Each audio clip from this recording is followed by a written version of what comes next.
At magandang araw sa atin lahat at ito po ang ating panibagong update. Gaano nga ba katotoo mga kababayan na umano'y may sindikato sa loob ng PCSO? Manipulated nga ba ang mga nanalo?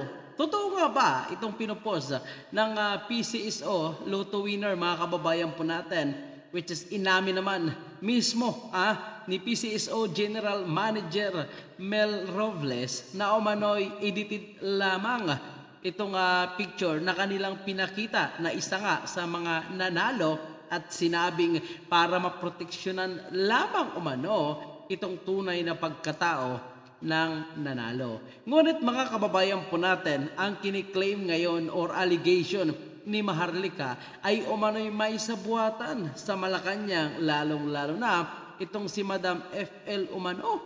Naku po, gaano ito katotoo mga kababayan? At may pinakitang ebidensyang video umano itong si Maharlika. Gaano ito katotoo? At kung totoo man na may kasindikatuhan nga na nangyayari dyan sa PCSO, kawawa naman ang mga nananaya po nating mga kababayan na umaasa na someday, somehow, ay pwede silang manalo at maging instant milyonaryo. Pero kung ganito ang ginagawa ng PCSO na manipulated ang kanilang kadramahan, abay, bakit ka patataya kung sila lang pala ang iyong pinapayaman? At yan po ang ating panuorin. Kayo na rin ang maghusga, mga kababayan. Kung si Robles ay ini-edit yung mga pictures at talagang wala namang, sabi ko nga paulit-ulit, doon sa picture na inamin niya sa Senate hearing ay hindi totoong tao, kundi ninakaw doon sa kamiseta clothing company at pinagpugot-pugot yung mga ulo, dinagdag doon. Ngayon, inedit ng bonggang-bongga. So narinig nyo doon kung paano magsinungaling si Robles. Okay? At dahil sinabi ni Tulfo na siya ay magpa private investigate. Okay? Lahat gagawin niya. Lingid sa kaalaman ng taong bayan, ayon sa nakarating sa atin, nagpa-imbestiga na si Tulfo ahead of time, prior to that hearing. So yung ginawa ni Tulfo doon, etchos-etchos lang niya para cornerin si Robles. Kaya di ba sabi ko sa iyo, nakarang araw, kailangan nating wag tigilan si Tulfo kasi nakarating sa atin na inaareglo siya ni Lisa Ahas Araneta Marcos at ni Mel Robles. Okay? Inaareglo siya. And even si Coco Pimentel, ayon sa ating puting ahas, kaya dapat sumagot, ay inareglo din ni Lisa at ni Mel Robles. Kaya kung natatandaan ninyo, isa si Pimentel na nagtanong din dito sa 433 winners noong October of 2022. Kung naalala ninyo, di ba? Nagbidabidahan din dyan si Coco Pimentel. So ano ang nangyari? Walang nangyari, walang kasunod na hearing, hindi natin alam kung ano na nangyari hanggang sa dumating na nga itong edited pictures na ito, mga kababayan, at ang mga taong bayan ay talagang nabulabog. Nagalit kayo. At hanggang Actually, mga kababayan po natin, noong may nanalo ng 433 katao na isang draw lamang at ang kanilang napanalunan is 236 million, una nang sinabi ni Senator Coco Pimentel na paimbestigahan niya po ito sa Senado pero walang nangyari po mga kababayan po natin. So hanggang ito na nga, tama ang sinasabi ni Maharlika na nagkaroon na ng ganitong issue dahil sumabog nga ang issue nitong edited na puto nitong PCSO. At the same time, itong pagpabor ni Mel Robles ng service provider para sa Iloto, which is pinasara ang mahigit 2,000. Naku po, ang dami pinasara ang mahigit 2,000 na Lotto outlet. So ang mawala ng trabaho yan, hindi lang 2,000 mahigit, kundi mas doble pa o triple. Kasi kung dalawa yung kahira dyan, palitan, plus yung may-ari, mawala ng negosyo. So ilan lahat ang nawala ng trabaho. So taliwas ito sa kagustuhan ng ating Pangulo na ang mga Pilipino dapat ay mabigyan ng mas marami pang trabaho, opportunity na magkaroon ng trabaho. Pero kung ipapasara mo ang isang Lotto outlet, mga kababayan po natin, tinanggalan mo na rin ng trabaho ang mga kababayan po natin. Tinigok mo na nga mga kababayan po natin. Sa pagtanggal mo ng trabaho, para bigyan ng pabor ang isang service provider na umano'y ito ay kasabwat din umano para sa iloto at may connection nga kay Madam FL, mga kababayan po natin. So, malinaw na ito ay isang panluloko, manipulated, mga kababayan po natin. Anyway, ang sinasabi ni Maharlika ay posibleng aarigluhin, kausapin itong si Senator Rapi Tulfo at si Senator Coco Pimentel. So sana hindi ito mangyari, mga kababayan po natin, kasi masisira din ang kanilang credibility. At gaya ng sinabi ni Senator Tulfo na sasabihin niya umano kung totoong winner o ito ay manipulated base lamang sa kanyang nakuha sa kanyang pagpapaimbestiga. So yun po ang ating isa sa abangan. Actually, Miyerkules o Huwebes mangyari itong Senate Inquiry Part 2 sa nangyaring issue dyan sa PCSO. Anyway, mga kababayan, tingnan po natin itong video nga na sinasabi ni Maharlika. Ngayon, si Kuting, walang pronouncement o ayaw niyang tanggalin o ligwakin itong si Mel Robles. Hindi talaga liligwakin yan. Okay? Hindi niya liligwakin dahil what? Dahil magkasabwat sila at ang kanyang asawa. Okay? Ngayon, mga kababayan, gusto niyo ba ng ebidensya? Gusto niyo ba ng video? Kailangan malaman ng taong bayan na kahapon dyan, di ba nag-birthday si Robles? Pinakita ko sa inyo, si Mel Robles sa Malacanang. Another form of corruption, abuse of power, dahil yung kanyang 60th birthday ay idinaos dyan sa Malacanang, sa Goldenberg Mansion. Kaya yun lang yung problema, mga kababayan po natin. Ginagawang birthday party pala yung Malacanang po natin. Naku po, bawal ata po yan, mga kababayan natin. Kaya nang inuna ni Lisa para pagandahin yan para sa kanilang mga pulboronic party. Okay? Mababa na ang 100 million na areglo dyan kung totoo. Well, ang nakarating sa atin, in the past daw, ayon sa ating puting ahas, sa kay Coco Pimentel, ay 400 million. Kaya dapat sagutin niya ito. Diba? Ayon sa ating puting ahas. Kaya naman pala, nung nanonood tayo ng hearing, parang more on grandstanding lang ang mga eksena. Okay? Wala ni isa doon na talagang parang mararamdaman mong mahal nila ang Pilipino, mahal nila ang bayan. Kasi,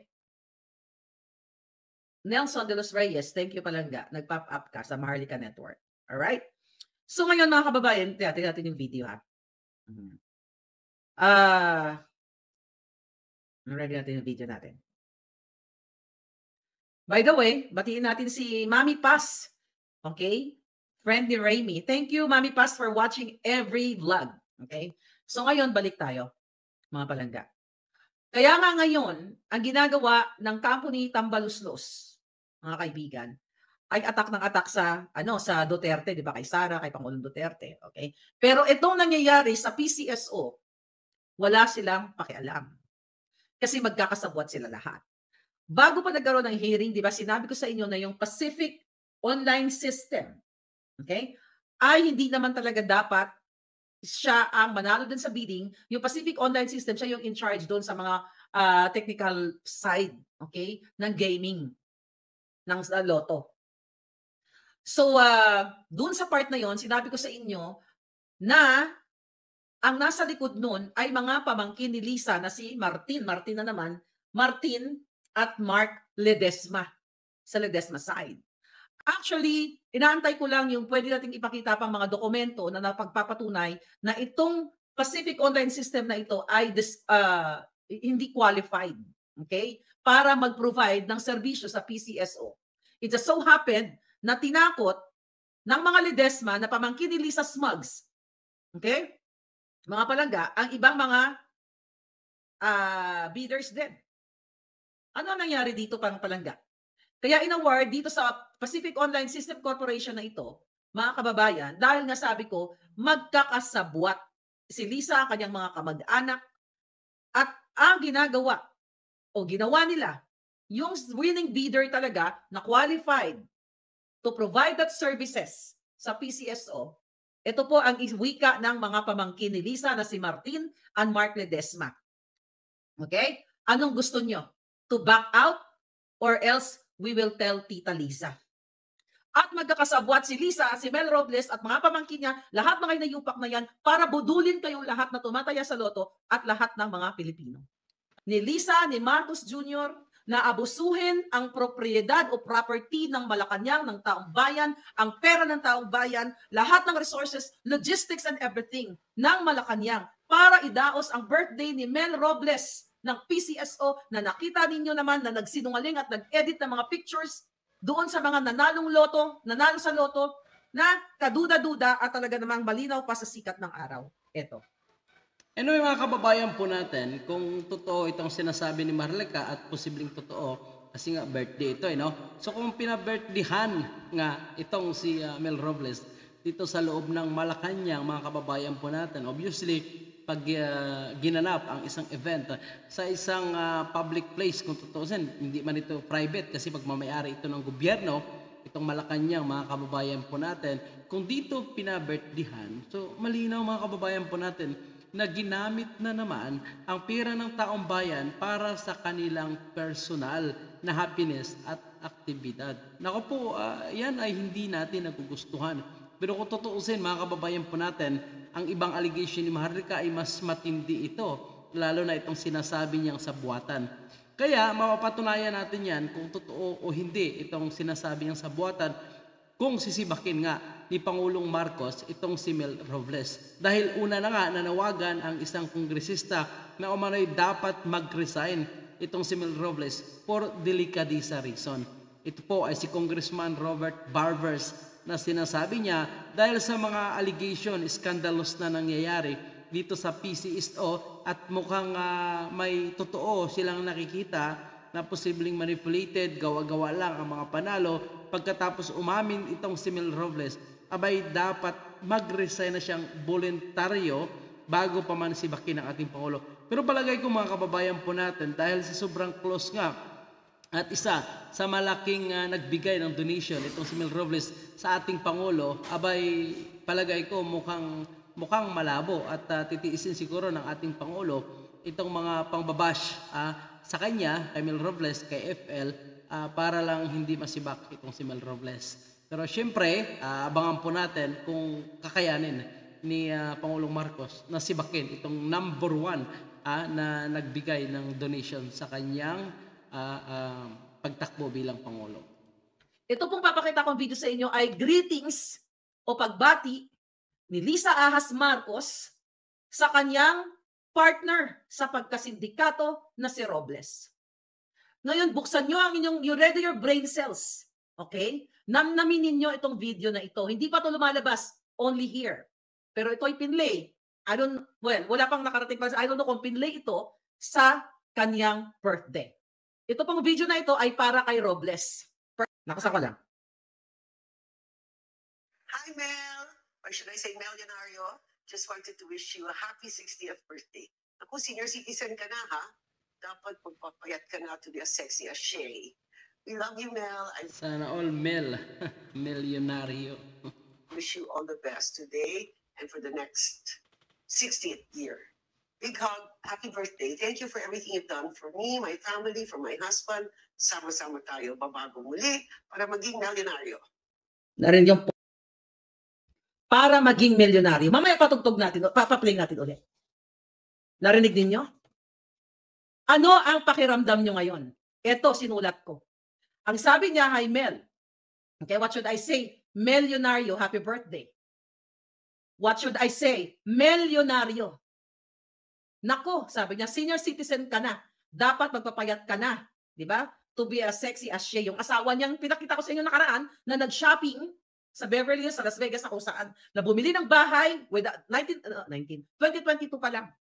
Okay? Sabi niya, we love you, Mel. I wish you all the best today and for the next 60th year. Okay? Kasabwat nitong hayop. Definitely, subconsciously, sa likod ninyo, sa likod ng camera, sa likod ng kahayupan, di ba? Ni Lisa, sa mga drama nila, kunyari, ganito, ganyan, tulong-tulong kasi nungalingan. Pero ito ang binanggit niya, charity institution. Naku, matino itong hayop na itong babaeng ito. Ano ang sasabihin mo sa greetings? Mel, maraming salamat dahil naging maganda ang PCSO. Marami tayong natulungan. Marami tayong natulungan ng mga may sakit, nakapagpatayo tayo ng mga ganito. Salamat dahil bumangon ang buhay ng mga Pilipino. Narinig nyo, sama-sama tayong muli para maging milyonaryo. It's not sama-sama tayong muli para ang mga kaibigan natin, mga taong bayan ay magiging maganda ang buhay. It's not fucking figure of speech. So stop that figure of speech. Huwag niyong ipagtanggol. Huwag niyong ipagtanggol ito dahil tignan niyo ang executive session. Ano nangyari? Ano naman dapat i-secure doon sa mga taong pinanalo ni Robles? At nakarating nga sa atin na kinakausap ni Lisa ang grupo ni Tulfo at ni Robles para hindi sabihin sa inyo, sa taong bayan, kung sino talaga ang mga nanalo. Sabi nga ni Lisa, milyonaryo. Okay? Nag-agree. Lahat ng sentimiento natin dito, pareho din ang sinasabi ni Barber. Sabi dito, Barber tells sa Manila Bulletin, Barber tells PCO Chief Robles to resign. Okay? Actually, hindi na nga sabi ko nga sa inyo yesterday, the other day, na hindi niya na kailangan mag-resign. Mismo si Marcos Jr. ang sumibak sa buwaka ng inang yan. Pero hindi sisibakin ni Marcos Jr. dahil si Mel Robles ang nagdadala ng bag na pera, bag. Hindi mo na kontento dito sa pagnanakaw nila sa smuggling, sa pulburon, pagsabuatan kay Sayerot, at dito sa smuggling business kay Michael Ma. Itong si Robles, Alright, yun po yung expose ni Maharlika, mga kababayan po natin. Pero bago natin tapusin itong video ito, mga kababayan, nandito po tayo sa ito nga, yung sinasabi ni Senator Rapi Tulfo na busisihin niya umano. Ayan, kaya nakita niyo po. Itong issue sa PCSO. Samantala, ang allegation nga ni Maharlika na umano'y kinakausap na itong Senator Rapi Tulfo para mabusalaan at mananahimik umano at hindi na ibulgar kung ano man ang kanyang madidiscover diyan sa isyo ng PCSO. So marami ang natuwa. Ang sabi nga ng iba, di lang po sana maalis sa trabaho, dapat may makulong para di parisan. So good job, Senator Rapi Tulfo. Good job po, Idol. Akala siguro nila walang titibag sa kanila. Yes po, mga kababayan po natin, obviously mahirap tibagin itong si Mel Robles, lalo na malakas ang kanyang kapit sa ating Pangulo. Tanggalan na rin po sana lahat ng nanunungkulan sa PCSO. Yan, Idol, para mabigyan peace of mind, mananaya, kung lehitimong mananaya talaga ang nananalo dyan, at baka tropa or insan lang nila yan. Baka pinaghahatian nila, mas okay mabusisi para malaman ang totoo. So yan po yung ating mga binabasa, ay ilan sa mga komento yan, mga kababayan po natin. Dito sa pinos nga ni Senator Rapi Tulfo na umano'y busisihin niya pa itong issue ng PCSO na may allegation naman si Maharlika na kinakausap umano itong Senator Rapi Tulfo at itong si Senator Coco Pimentel para hindi i-expose kung ano man ang kanilang madidiscover, kung mapatunayan na talagang hukus-pukus, mikos-mikos lang itong mga nananalo. So kayo po, mga kababayan po natin, bilang isang mananaya, bilang isang taxpayer, umaasa sa mga donation nitong PCSO, mga kababayan po natin, marami ang umaasa sa donasyon ng PCSO, mga ospital, barangay, munisipalidad, na nabibigyan, mga kababayan po natin, ng ilang donation galing sa PCSO dahil ito nga ay isang charity company or charity institution na pagmamayari ng ating gobyerno. So komenta po, mga kababayan po natin, at titingnan po natin kung ano po ang inyong mga komento at para naman na mabasa rin ng ating mga kababayan ang saloobin ng bawat Pilipino na nakakaalam sa isyong ito. Maraming salamat.